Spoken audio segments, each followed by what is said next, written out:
instead of keeping to this Luftwaffe plan to destroy the aerodromes, Hitler, again, entirely due to ideology, owing to the fact that he had promised the German people that no bomber would ever get through to bomb Berlin. This went totally against his concept, the Nazi concept of the Führer principle, that the Führer was infallible. And he had been proved to be fallible by Churchill's immediate response to this lone 111 bomber.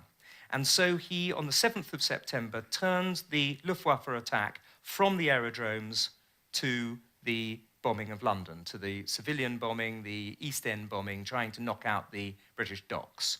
And this, ladies and gentlemen, gave the RAF the absolutely crucial time that it needed in order to fill the holes in the runway, to repair the command and control systems, and to put ourselves in a position to win the Battle of Britain by the 15th of September. Again, ideology. You see in the three central reasons for Hitler's invasion of Russia on the 22nd of June 1941. Ideology trump general and grand strategy every time. The first was to build Lebensraum, living space, in the East for the German Übermensch, the Superman. And this was intended to grab hundreds of thousands of square miles of territory in Eastern Europe and use it for the German Reich and for it to be for the work to be done by the Untermensch, the subhuman Slavs, who Hitler believed he was going to be able to destroy in quick order. Again, racial ideology as the primary motivating factor. But the other two factors also had very little to do with, indeed nothing to do with grand strategy. The political one, of course, was for his desire to win what he called the final struggle against the Bolsheviks. Ever since the 1920s, he had been a street fighter against Bolshevism. He wanted what he told Goebbels would be the final reckoning against the Bolsheviks. When we kick in the door, he says, the whole rotten edifice will collapse. And again, this was not driven by strategy. This was driven by a political loathing. And also, of course, in 1941, over half of Europe's Jews lived in the USSR, and he wanted to have a chance to have a final solution, an opportunity to destroy them. And so these three great driving forces behind what was and presumably always will be the biggest invasion in world history. Over 3 million men crossed the Russian border in 1941, in June 1941. 186 divisions in all were flung into Operation Barbarossa. And it was not thought out properly in the strategic sense. The initial victories were astonishing. Indeed, on the first day of Barbarossa, on the 22nd of June, no less than 40% of the Red bomber force, the USSR's bomber force, was destroyed on the ground. Didn't even have a chance to take off. Its commander, Lieutenant General Ivan Kopets, shot himself that afternoon, which in Stalin's Russia was a sensible career move.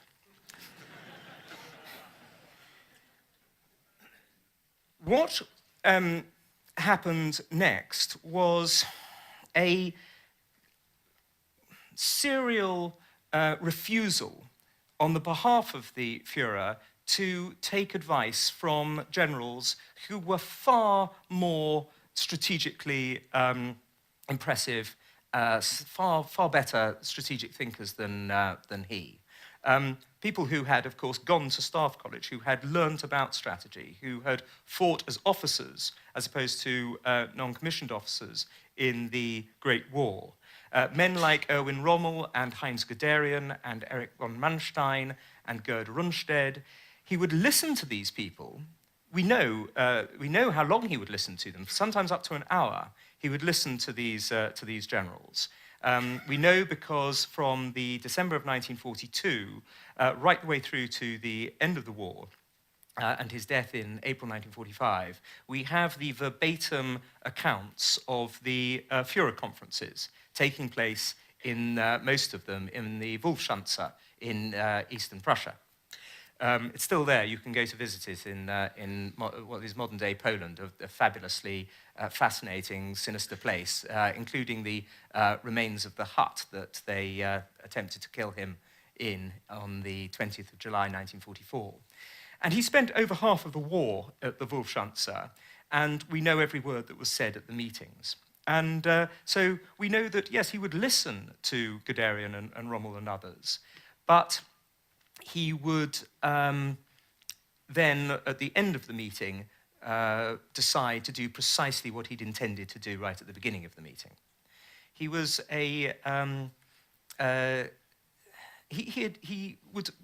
he admired his generals until, of course, in July 1944, they tried to blow him up. But he would constantly be moving them around from different theatres. Mödl had to take command in the calendar year 1944. Mödl had to take command of the Army Group North, Army Group Centre, and Army Group South at different stages. He moved Rundstedt backwards and forwards, sacking him 3 times in the course of the Second World War. Guderian was effectively sacked as well at one point, and Rommel, of course, was forced to commit suicide. These men had were never certain that they were going to stay in the job for very long, because he could never keep the same general in place. It went against his nature. The idea that Adolf Hitler had as his propagandists, such as Dr. Joseph Goebbels, his Minister for Culture and Public Enlightenment, told the German peoples he had a will of iron. He didn't at all. Hitler would constantly change his mind in some very important aspects, such as the jet aircraft, which he turned from being a fighter to a bomber and back to a fighter again. He actually created industrial bottlenecks through his changes of mind that turned out to be disastrous.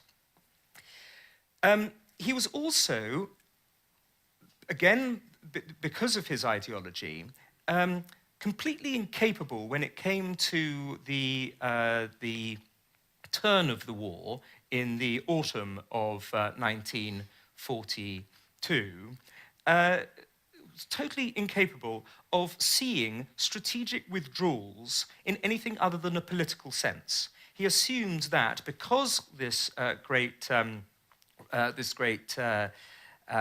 drive across Europe had been so successful in 1939 to 1941, that the German people, if they saw any strategic withdrawals, would consider that to be the equivalent of defeat. And yet the Germans were superb at strategic withdrawals when they were allowed to do it. The only drawback was that he constantly refused the generals the right to. We were always taught as historians, now or at least I was at university, never to use the word inevitable, because nothing is inevitable in history. And that's true, except for German counterattack. German counterattack, when one looks at Kasserine Pass, when one looks at Caen, when one looks at Anzio, when one looks at Salerno, when one looks at the Battle of the Bulge, the classic example of this, a 39 divisional attack coming out of the Ardennes forests and mountains, conducted in the dead of night through 3 feet of snow with searchlights bounced across against the clouds to turn night into day, with messages only being handed out by motorcyclists and never by radio. It was an astonishing counterattack, almost got to the Meuse River. That is the capacity for the Germans for counterattack. And yet Hitler consistently hobbled the high command in their attempts to undertake them. He would also, as the war progressed, and especially, of course, after the bomb plot, appoint generals on the basis of their political loyalty to him personally and their Nazism, rather than on their capability as generals.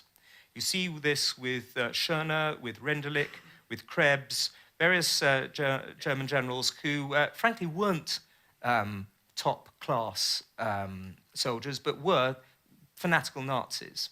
And he would appoint them sooner than the less political but better soldiers. Another example, as I say, of ideology trumping the best interests of the Wehrmacht. You also see it in the Operation Barbarossa with the way in which he treated the Baltics and the Ukraine.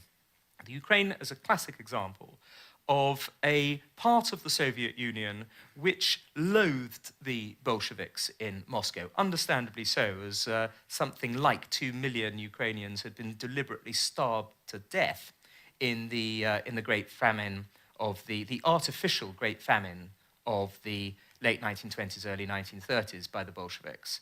And yet, he constitutionally could not allow genuine Slavic autonomy.